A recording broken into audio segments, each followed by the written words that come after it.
Hi, this is Chris Standring, and you're watching Elements of Jazz TV. Elements of Jazz, your visual jazz experience.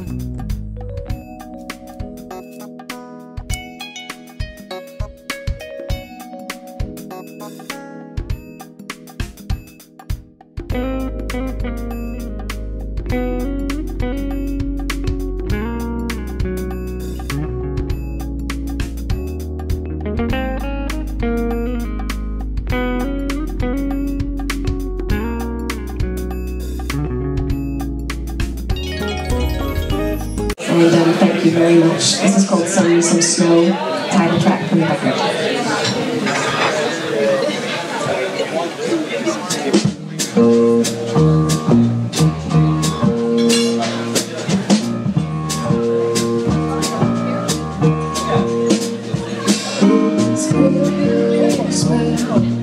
I don't need lights, carry on singing silent. Floating all night, sleigh bells and presents and toys won't suffice. Christmas won't cost a thing. It could be one worth remembering. What I want, money can buy. No diamonds and sweaters and rubies this time. Send me some soul. Won't you set up 20 below? Please say my children we go. Won't you set up? Send me some soul.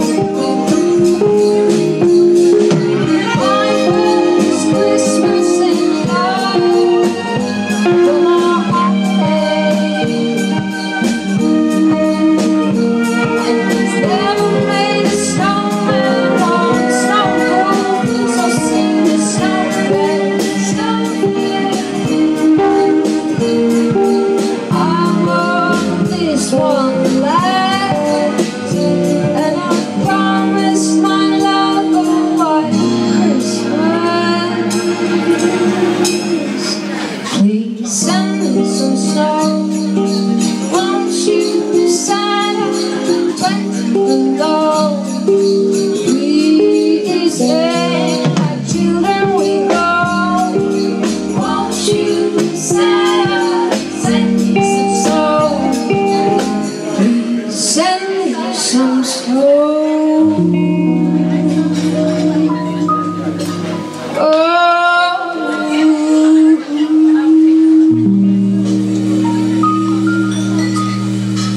Happy holidays, you all. Thank you so much for coming. Catherine Shaw, ladies and gentlemen. And this Friday is a little bit special because I have a fabulous guest with me, Catherine Shaw, who was my guest on this Christmas record called Send Me Some Snow. A little bit different because we decided, and when I say we, I mean Catherine Shaw, my good friend, we decided that we didn't want to do any covers. We thought we'd try and do something a little bit original. So we wrote all these songs in sort of vintage jazz style with, you know, lush strings and sentimental holiday feelings, things like that. A particular aspect of sort of classic standards, especially in a Christmas sense, is that they were always heavily orchestrated with strings. So one of the things that we wanted to do was try and do something, you know, very consistent with that particular time and genre. So, and on my last album, Blue Bolero, I got very interested in writing for strings, and so I thought, you know, this is a fantastic opportunity to take that a little bit further with this Christmas stuff, and so that's what we did. And I've also been performing with a string quartet for the last year in a live setting, and I thought, well, there's no reason why we can't do that for this Christmas record. So. This girl wants a boy, wants a girl who's kind and true. One who gives a kiss the way that you do. Some girls nag you for nothing. Some girls better than you.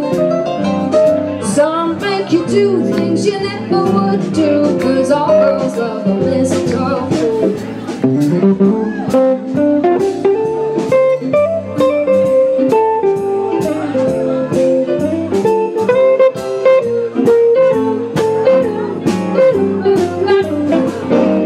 This girl wants a boy who wants a girl who's kind and true, one who gives a kiss the way that she do.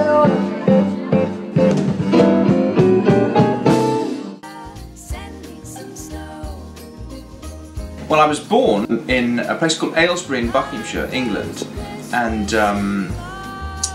later on I moved to London to go to music college, and I stayed there for about 10 years and did a lot of recording studio work, TV shows and West End theatre shows. And I put my band together and I learned how to write and arrange, and during that entire time I couldn't wait to move to Los Angeles to hit the big time a little bit, you know. And a lot of my friends would say, oh, why are you doing this, why are you doing it? It's too hard, it's too hard. And I said, you know, no, I'm going to do it anyway, you know. I'll regret it if I don't.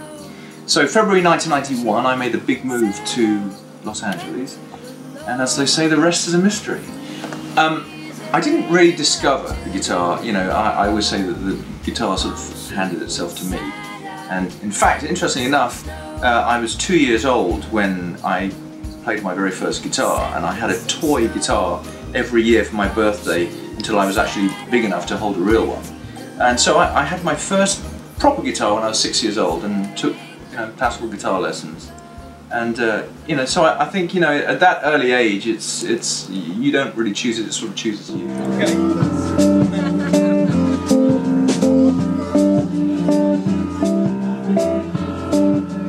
I'm getting dressed for Jack. Makes my little heart attack. I can't wait till Jack comes back.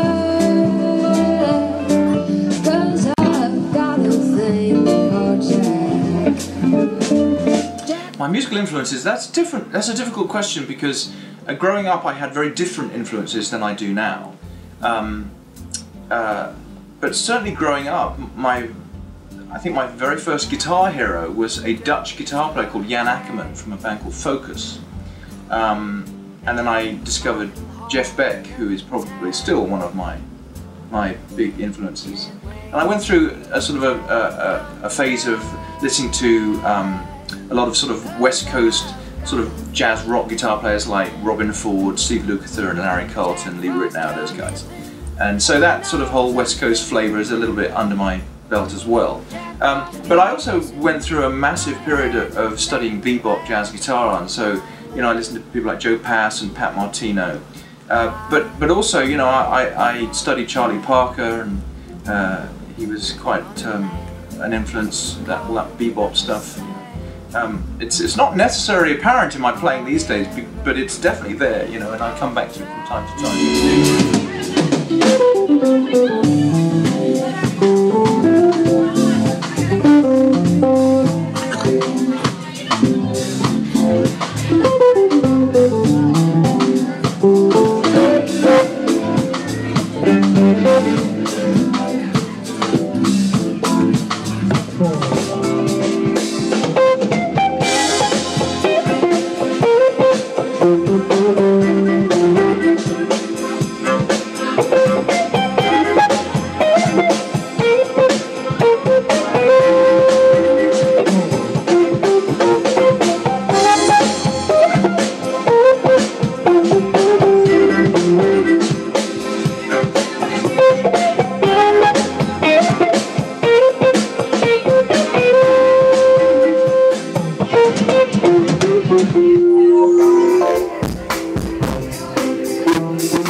The important thing to realise is that the term smooth jazz is simply a radio format term. I mean, none of us set out to be smooth jazz musicians. I mean, I hate to use the word myself. I find it, I don't know, somewhat offensive or something.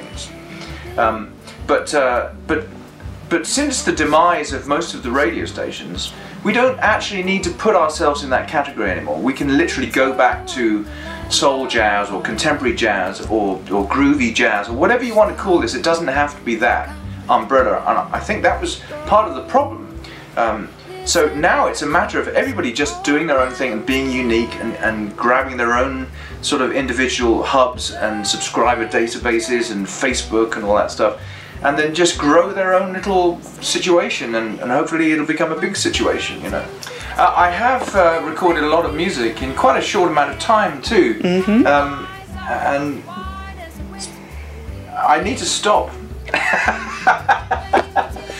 So what are you going to do? It's what we do. That I have a brand new album coming out, a brand new solo album, right, which is going to be released on March the 20th, 2012. Yes, yes. This new album is something I've written completely on my own. Okay. Much like the Blue Bolero album, I've been getting quite introspective and not collaborating of late. Just I don't know why. It's just, you know, just a. That's not to say I won't again, but certainly the last two albums have been things completely written by myself, you know. So yeah, I'm very excited about this new album. It's lots of strings, lots of. It's probably my most passionate album.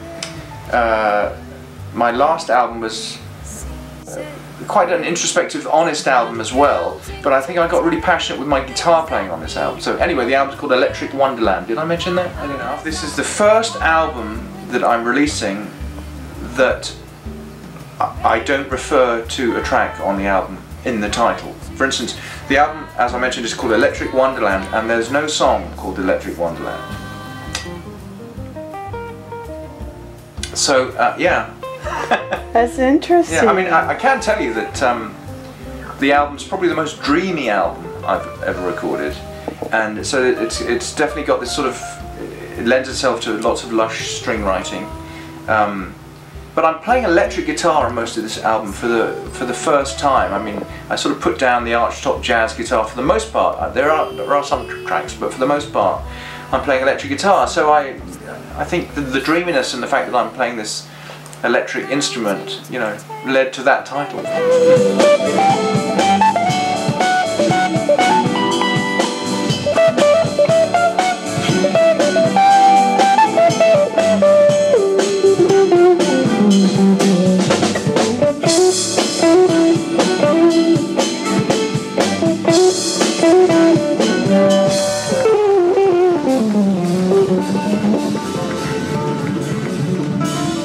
I have a website, chrisstandring.com. I'm also on Facebook, and I have a Twitter account, so I'm quite good with the old social media.